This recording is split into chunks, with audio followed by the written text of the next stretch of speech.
bulshooyinka Soomaaliyeed meel kastoo ay joogaan waxa weeyaan Ilaahay ka cabso Ilaahay ka cabso Ilaahay ka cabso waxay u dirayaan fariin kale dadka maalin kasta ku hawlan inay dalkan iyo dadkan warxuma ka aruuriyaan oo ka gudbiyaan ilaa waxaan ognahay qaanuunkan marka la dejinayo warbixino khaldan oo wadanka laga gudbiyay oo hay'ado iyo afraad mushaar iyo dhaqaale ku qaata inay warxumada gudbiyaan ka bacdi ba qaanuunkan loo jideynaya oo wax lagu dhisaya waxaasa dhacay habeen iyo maalin dadka u taagan inay xumaan gudbiyaan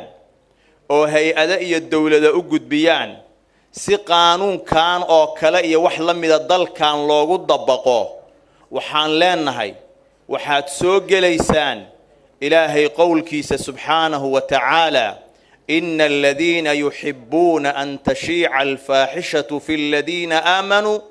لهم عذاب أليم في الدنيا والآخرة والله يعلم وأنتم لا تعلمون كوة شعل فاحشة إيا حمانتو إني كل حفافته ضدك أهل الإيمان كأه أو مؤمنين تأه إلهي وحو ليهي عذاب بيليهين أدونك iyo aakhira labadaba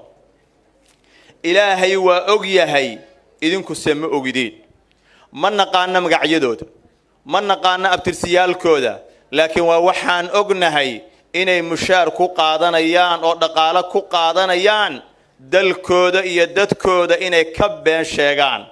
oo u gudbiyaan wadamo kale iyo hay'ado kale oo aan ka tarjumi karin maslaxada ummadan muslimiinta ah ee Soomaaliyeed ilaahay ka baqa oo faaxishada iyo xumaanta habeen iyo maalin aruurinaysaan ilaahay uga baqa qodobka labaad waxaan leenahay qofka dhibanaha ah oo dhibaata ay ku dhacday ama hal la dilo ama kufsi ha ku yimaado ama si kale ha loo dulmiyo waa inuu helaa xuquuqdiisa oo dhammaystiran shareecada islaamka ayuuna ku helayaa waa in ayada lagu siiyaa oo uu ku helaa wax alla wixii xuquuqa oo ka maqan haday tahay hooyooyin haday tahay gabdho haday tahay qeyrkood oo rag iyo intaba ah xuquuqdooda oo dhammaystiran waa in loogu raadiyaa wadadaas ilaahay u jideeyay in xuquuqdooda ku doontaan qodobka saddexaad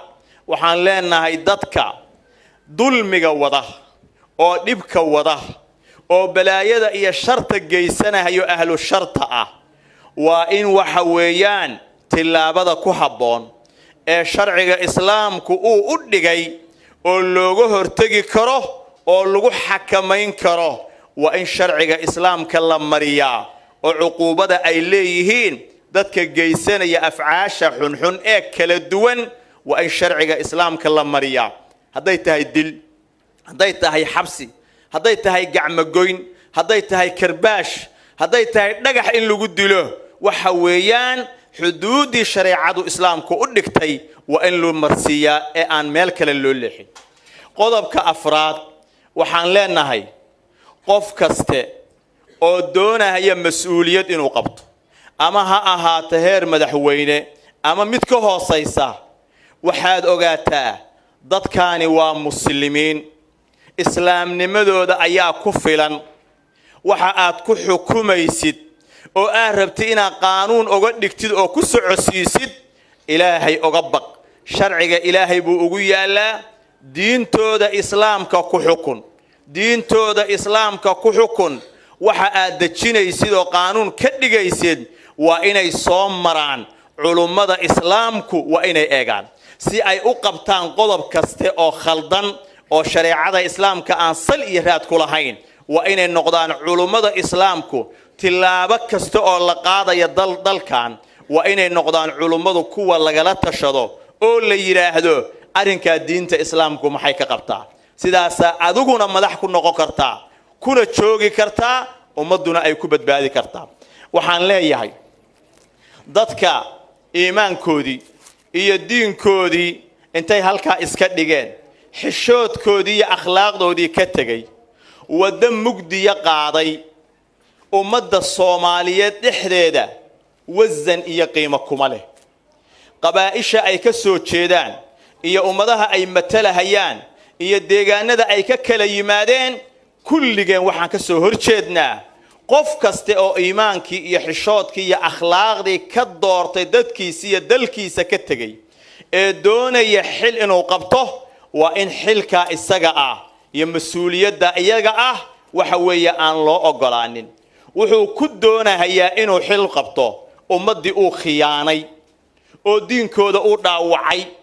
oo dastuur khaldan u jidaynayo oo uu rabo inuu baadil ku dhex socodsiiyo hadduu masna magacaagi iyo adiga deegaankaagi iyo dadkaaga xil uu ku raadinayo arinta iyada arin naxdin la weeye waxaan leenahay marnaba yaan loo ogolaan dadka noocaas ah inay bulshada dhexdeeda way ka takooran yihiin cod ay ku yeeshaan yaan loo ogolaanin waxaan leenahay ugu dambeyn walaalayaal dad muslimiina ayaan nahay